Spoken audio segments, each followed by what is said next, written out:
America's view of the U.S. Supreme Court. That's the topic of today's Bold and Blunt, and I'm your host, Cheryl Chumley, giving you a Christian conservative look at today's news, politics, culture, and events. The U.S. Supreme Court has been front and center recently, most notably because of President Donald Trump's birthright citizenship case, right? That's the question that the Supreme Court will decide in June or July when they release their opinion on an April 1st case they heard oral arguments on.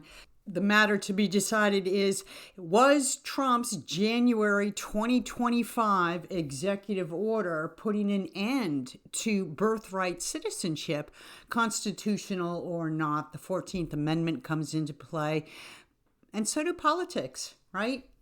I mean, U.S. Supreme Court justices are not immune from politics, and sad to say, not all of them look at the Constitution in the same way. Some of them see it as a living, breathing document open to their own personal interpretations. Others don't. And really, it's the ones in the don't column who are more in line with how the Constitution should be applied. Before I get into more of this, I'd like to quickly mention, if you like Bold and Blunt, you may get Bold and Blunt at edify.app, at Real Life Network. That's the faith-based news outreach of Pastor Jack Hibbs's Calvary Chapel, Chino Hills Church in California.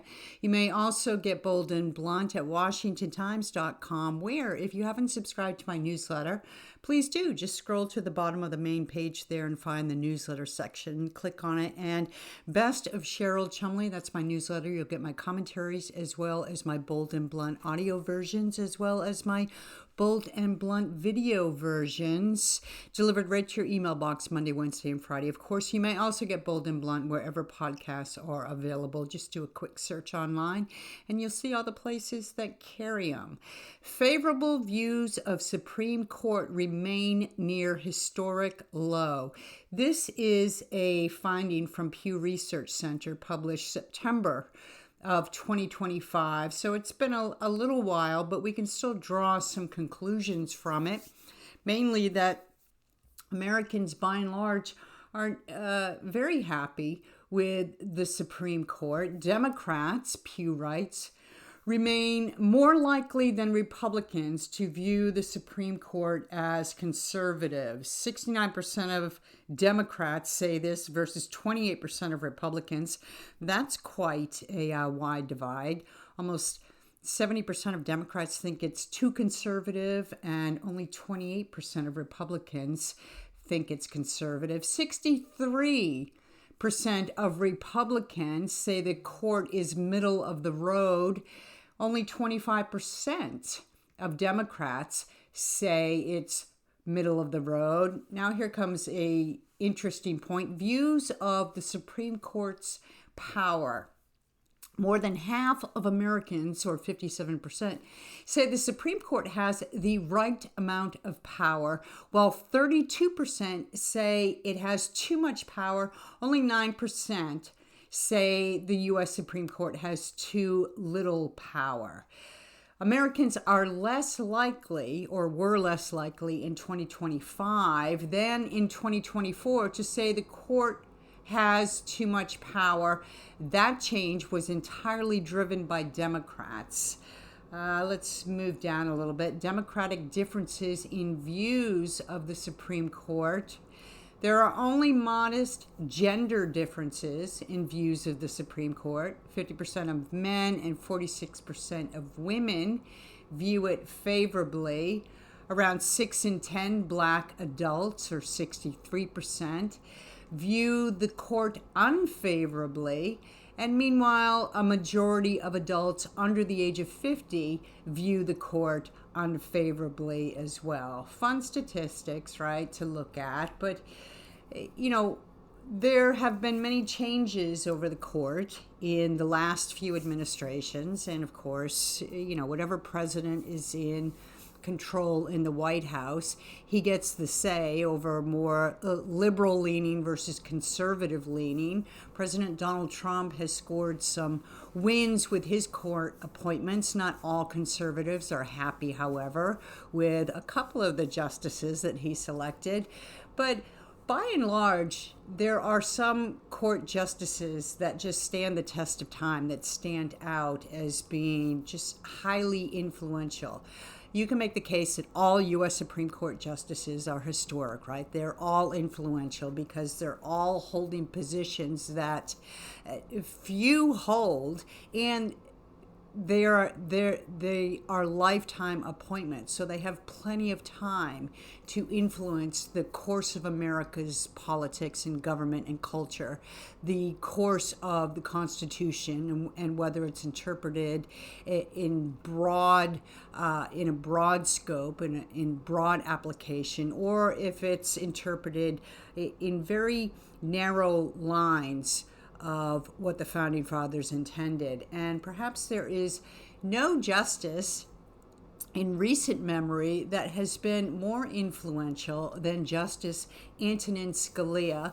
Of course, he died while serving, but his legacy lives on. And I have with me a guest today who has done some deep dives into Antonin Scalia's background and experiences and growing years, and even knew him personally. So there is really nobody better to discuss Justice Antonin Scalia than my guest today, and I'd like to give a warm welcome to James Rosen, Chief Washington Correspondent for Newsmax. James, so great to chat with you on Bold and Blunt. Thank you so much for your time. Well, I consider you a longtime friend, so it's great for me to join with you, Cheryl. Thank you. And I'm very excited to discuss your latest work. It's really impressive. Again, another great book from you. This one called Scalia, Supreme Court Years 1986 through 2001. It takes us up to the Bush-Gore Supreme Court case. Talk a little bit about the time and energy and research you put into this work. Well, thanks again for having me, Cheryl. This book is the second installment in what will ultimately be a 3-volume biography of Antonin Scalia.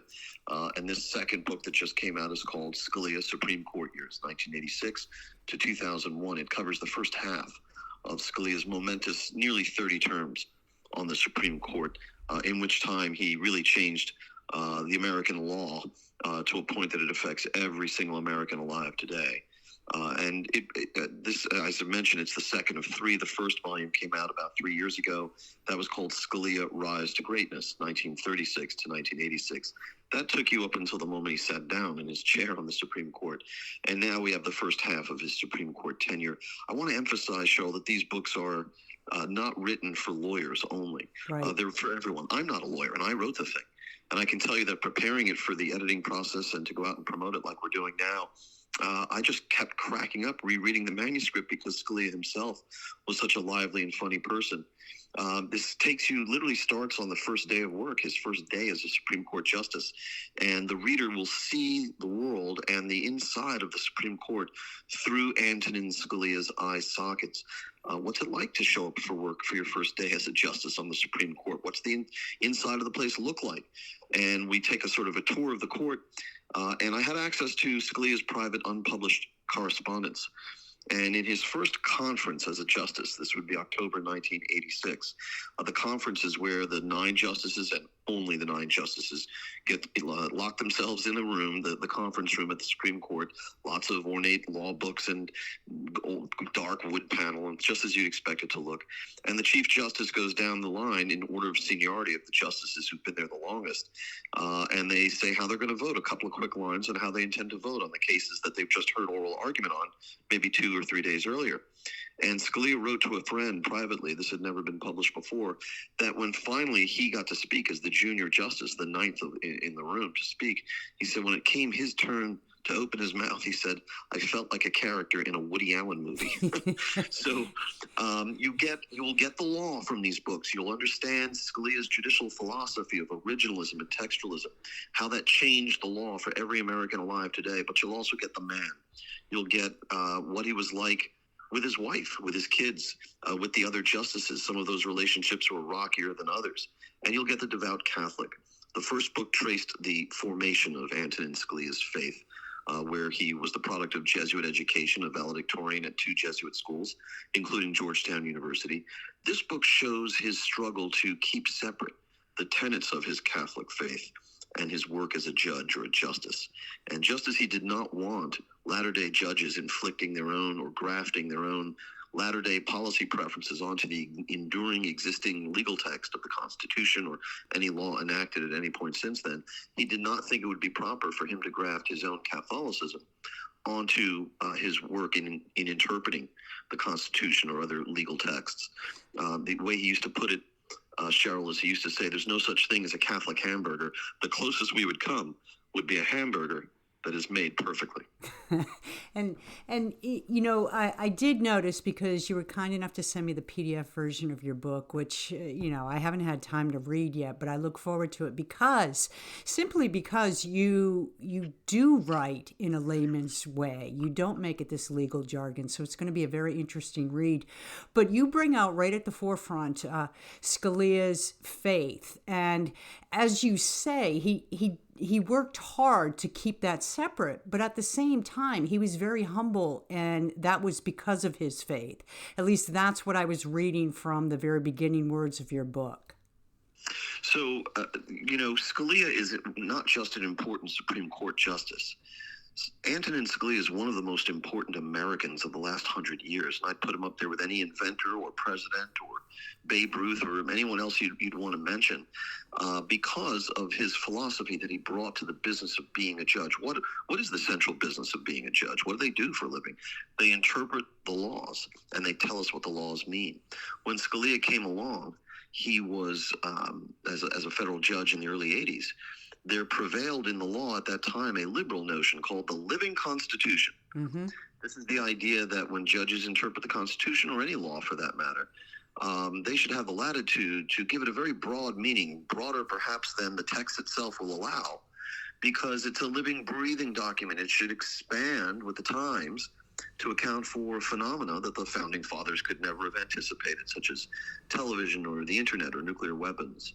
And in order to breathe that expanded meaning into the text, most judges, the liberal judges who subscribe to this living Constitution idea, simply relegated the text to secondary consideration. What they wanted to know was not what the law says and means, but what they thought it should mean, what maybe it was intended to mean.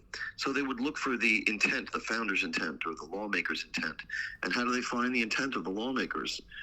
They go back to the legislative history behind a law, and they look at what was said in those House and Senate floor speeches and what was said in those committee reports. Scalia stood athwart all of that.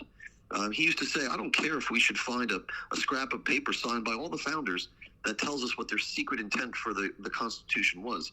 You know what the lawmaker's intent is with any law? What they voted on, yes or no. That was your chance to show your intent. It's called the text of the law. And when judges interpret that text, they should not be free to expand its meaning however they see fit. They should adhere to the original meaning of that text, the meaning it was widely understood to have in its own time when it was enacted. Otherwise, the judge will become so powerful because he or she can simply say, well, I know this law meant X in its own time, but I think due to newer circumstances, it should mean X plus Y. That is a severe disruption to democratic government and to the separation of powers in Scalia's view.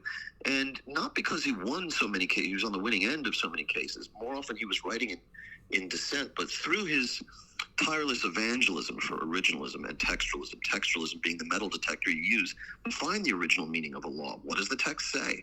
That's the easiest way to find the intent, and is the meaning. And in any case, Scalia changed the way the law is drafted argued and decided in this country.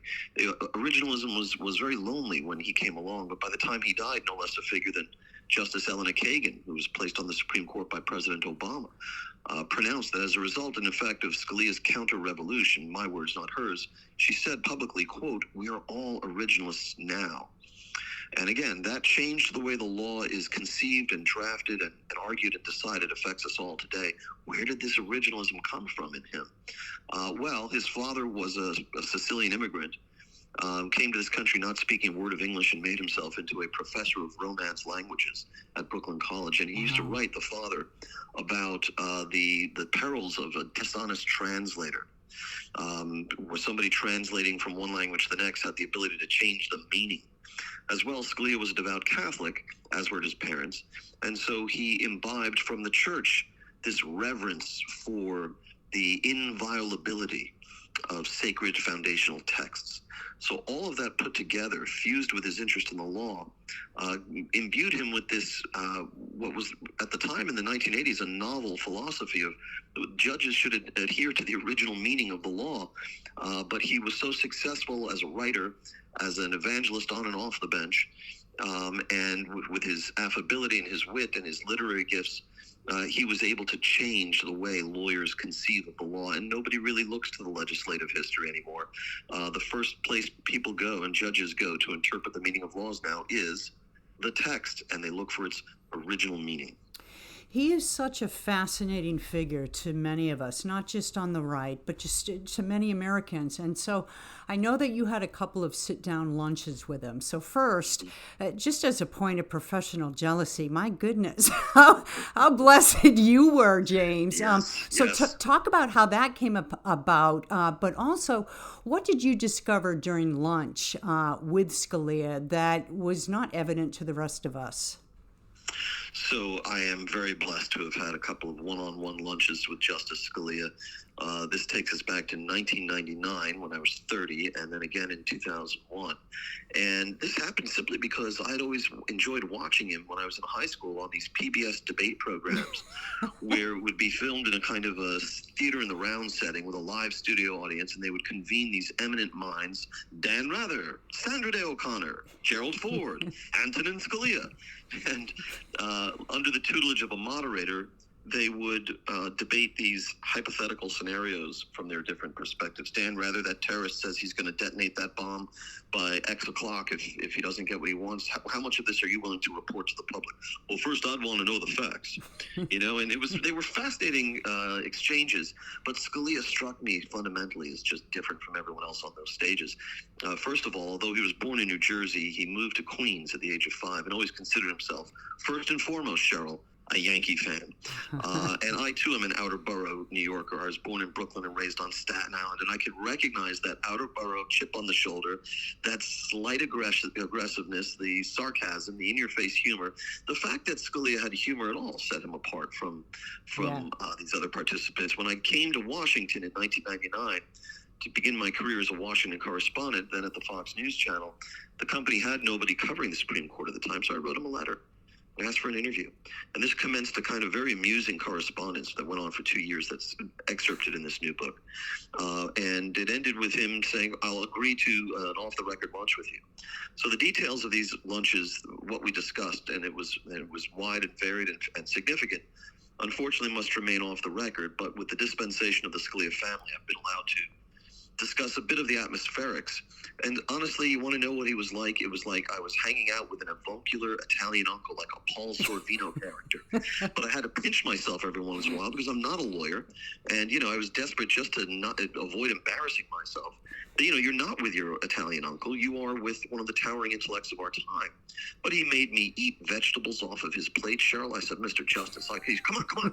So now, like in a sitcom, I'm like jumping upward a little bit and I'm shoveling his vegetables from Justice Scalia's plate into my mouth, and we had wine together. And the funniest part of it is when I got there first, and this is a very modest old Italian restaurant, no longer with us, that was his favorite place. And there were like plastic grapes on the wall. It was very kind of shabby, honestly. It was in what was then a not so nice neighborhood in Washington. And when he got there, he had a kind of Jackie Gleason-like theatricality to him, sort of strutting with all elbows. And he takes the waiter menu and he says, "Pulpy, what is pulpy?" And the waiter says, octopus. And he says, I'll have the pulpy. I'll have the octopus. Thank you. And he hands the menu back with a great just flourish. And I ordered veal parmesan because don't want to eat with my hands. Don't want to order anything that could splatter on us. I just want to maintain eye contact and the delusion that I'm understanding, even when I'm utterly lost. And Scalia just overrules it. He says, no, give him the rabbit. And the waiter and I look at him in unison and we say, rabbit. And he says, yeah, you're going to like the rabbit. Give him the rabbit. And the guy walks off with the menus. Now, I'd never had rabbit, Cheryl. I did not want to have rabbit. I was kind of grossed out by the thought of having rabbit. I haven't had rabbit since. And, I was so inexperienced, I didn't even know if rabbit is something like, as with some servings of fish, it comes with the head still attached. I really did not know what to expect. But what's most significant about this is that here you have the country's foremost opponent of judicial activism overruling my lunch order, which not even Mrs. Rosen does, honestly. And I just had to eat the thing and get through it. But he gave me a ride back to my office on both occasions, smoking and honking the horn. And he was so down to earth. And that's where the genesis of my desire to write about him came from. Well, what a treasure you must have of 2 years worth of correspondence back and forth with him. I mean, that's just... All of this, you can read it. Wow. And in this story with greater detail, you can read in the book, the name of the chapter is The Rabbit. Oh, wow. And how is rabbit, by the way? Sort of like chicken, as you mentioned. Of course. James, I know we only have a couple minutes left, so how to sum up a 500-page book with just a couple statements. So let me just turn it to you. What do you want in the last couple minutes we have? What do you want people to know about your book? Why they should buy it is obvious, but what's in there that you want to draw attention to? Again, this new book is called Scalia, Supreme Court Years, 1986 to 2001. It takes you from his first day on the job up through Bush v. Gore, which changed forever how the world saw Antonin Scalia and the Supreme Court. It's not just for lawyers. This is a really, at times, hilarious book. There's a lot in here that's never been published before. You'll get the details of relationships with other justices, who he feuded with, who he thought really liked him and went to his grave believing really liked him, and whose letters I've gotten out of the Library of Congress that show no. In fact, that other justice did not think very highly of Antonin Scalia. Which justice launched a kind of secret vendetta against Scalia and his clerks in writing that is discovered here for the first time. So if you want to understand modern America and how we got here, get these books and get them for your kids too. They'll be able to understand them and read them. And I promise you, at least once a sitting, you're going to crack up laughing. And I hope when I get my copy that you will sign it for me next time I see you in the studio. I will be honored, Cheryl. Yes. James Rosen, Washington correspondent for Newsmax. Congratulations on the book, my friend, and very good to speak with you. Thank you. Thank you, Cheryl. And that's another Bold and Blunt. Remember, if you like Bold and Blunt, you may get Bold and Blunt at edify.app, at Real Life Network, at washingtontimes.com, and of course, wherever podcasts are available. Tune in next time. In the meanwhile, don't forget, stay blunt, stay bold.